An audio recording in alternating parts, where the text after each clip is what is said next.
Hey, what's up guys? It's Ben with AmeriRent Equipment. In today's video, I'm going to show you guys our new fence we just had built with the new gates. Just a different type of fencing from the traditional chain link fence.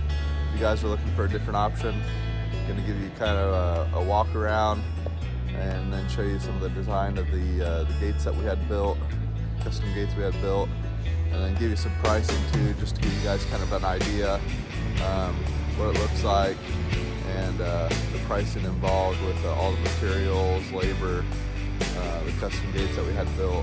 But we went with this different option because we're having issues with people breaking in, stealing equipment, stealing fuel, and we wanted to have a little bit more security here. We're going to put some lights and cameras up and make this place a little bit more secure in the area that we live and operate. So yeah, let's go ahead and take a quick look around, and then we'll break down some of the material costs and give you a closer look at some of these gates and the fence material we use. All right, so let's take a look at the inside of the gate of the fenced-in area here first. This is one of our front entrances. I wanted to change the way that traffic flowed in and out of here as well, because it's getting kind of tight. I'll show you some old photos of what the original fence looked like.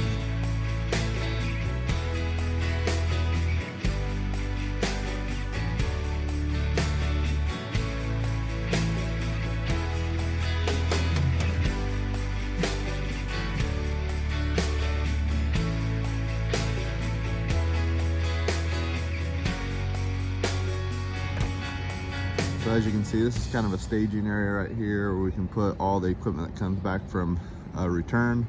That way it stays off the wash pad.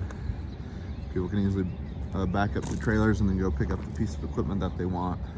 We had a lot of this already graded, which is important when you're installing fence, because if we did have a lot of elevation changes here because of watershed going into the road.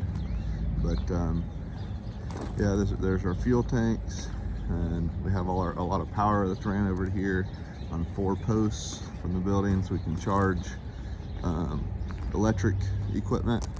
And so we did run our electric out here with our 4 posts, as you can see right there in the background. And then this is pretty much all of our rental equipment. That's all of our attachments that we rent out. There's some attachments that we sell. That's eventually going to move to the back property after we get it done and fenced in. Right now, this is kind of how we have it set up for the time right now until we get that back property done. So we still have all these containers here. We're kind of running out of space for storage. So I do have these extra 4 containers up here and 2 containers up front. I'll show you, you'll see here in a little bit. And then we house some of our lifts, excavators and skid steers, and then come around to our other exit gate, so people can kind of do a big U around our property, and then some of the smaller equipment. And then there's our wash pad in the back of our building here.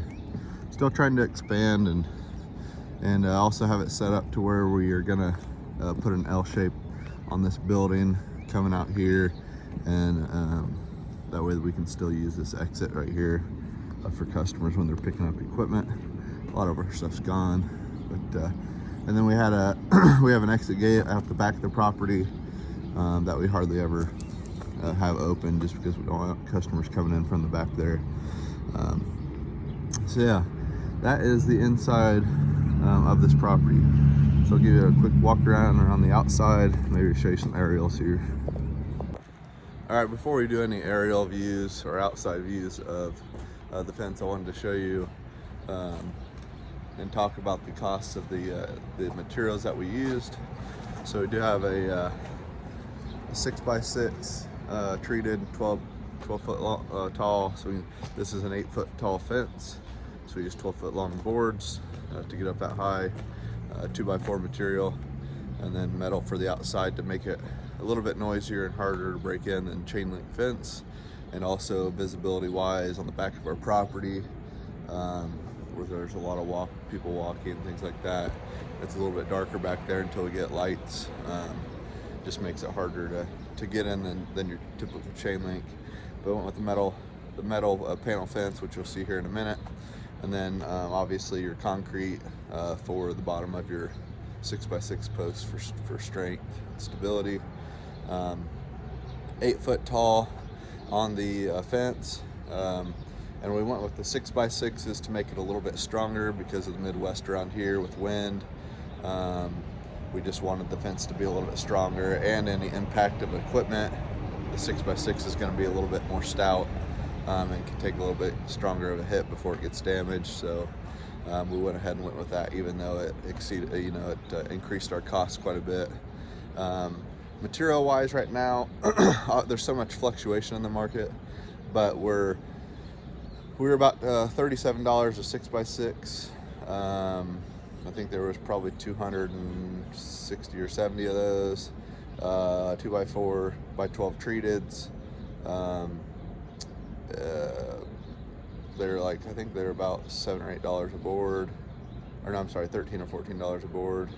And then the metal is you're roughly about $30 a panel on the metal, plus tax.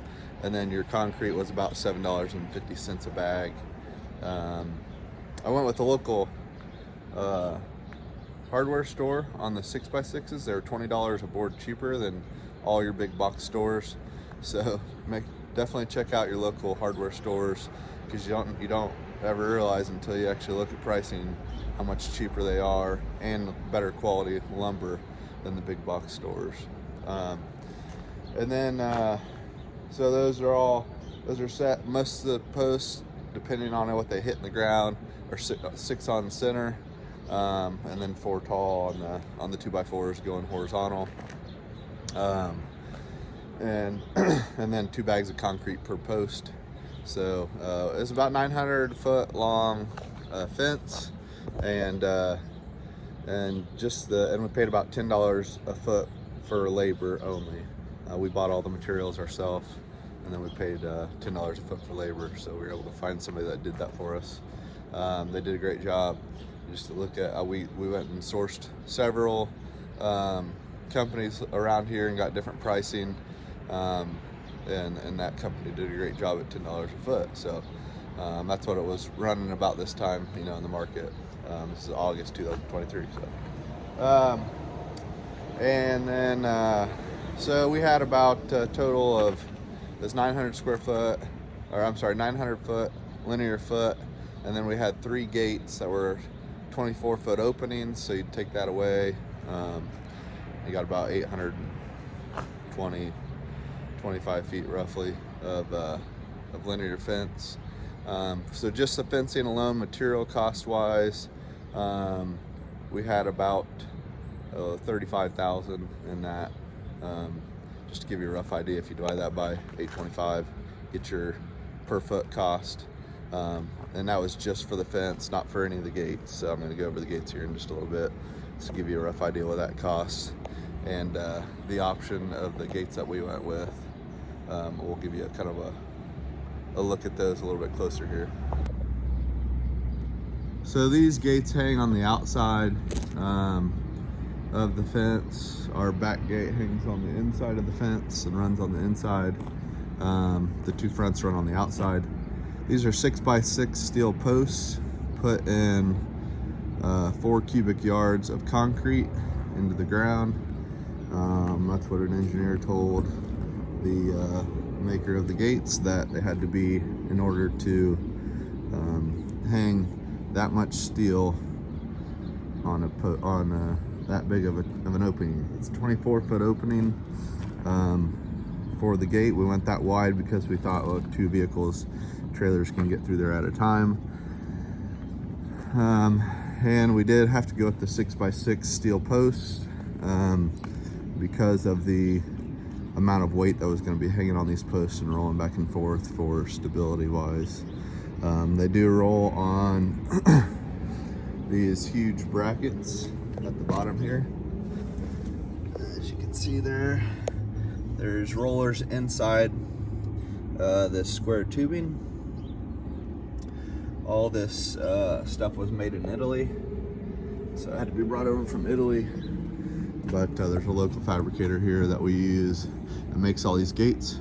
He does ship them, so if you decide you do want some fancy gates like this, you can contact me and I can provide their information, and they can make and ship gates for you. But this is a 24-foot opening, 36-foot gate, and all the weight's hanging on just those two 6x6 steel posts. I'm gonna show you from the outside too, and roll these gates open. They do roll with ease. We do have a lot of custom work that was done. Actually, the whole gate was all custom, but we wanted to hang metal on the gate as well, so we decided to go with this option.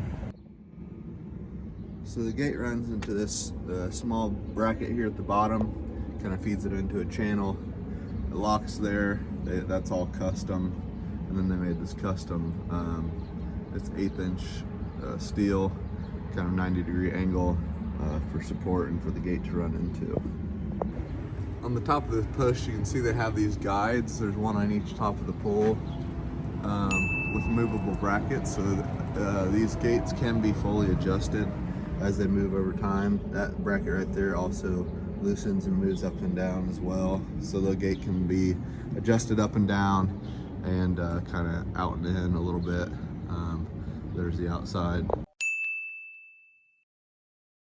And then here's the other side of the rollers that help guide the gate. You can see those are adjustable as well. There's two at the top, and here's the outside of the ones here at the bottom.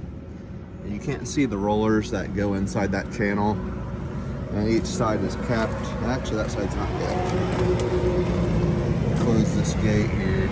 See, I'm just pushing it with one hand. That's how awesome these gates are. But if you look inside the square channel, I don't know if you can see it, but the wheels for both those lower brackets run inside that square tubing.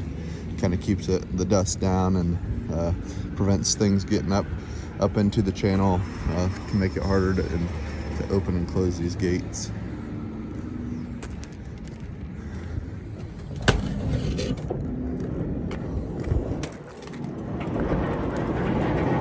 As you can see there, that's how easy these gates roll. Just gonna slam a little bit, which I don't usually do this. They're slowed down, but these gates roll. I can push them with one hand, no problem. That's the biggest problem with the, and it has a stopper in there to stop it from opening up all the way. That's the biggest problem I have with these, with big gates, is opening and closing them, especially in the wintertime and they're here in the Midwest. It just gets more difficult with the type of rollers that they use on traditional gates. But so we went with this style. We had about 13,000 in each gate, just to give you a rough idea, with all that steel and the special brackets and stuff that had to be put in. 4 yards of concrete poured into that hole was kind of expensive, and then the custom brackets that were built for the gates as well. So 24-foot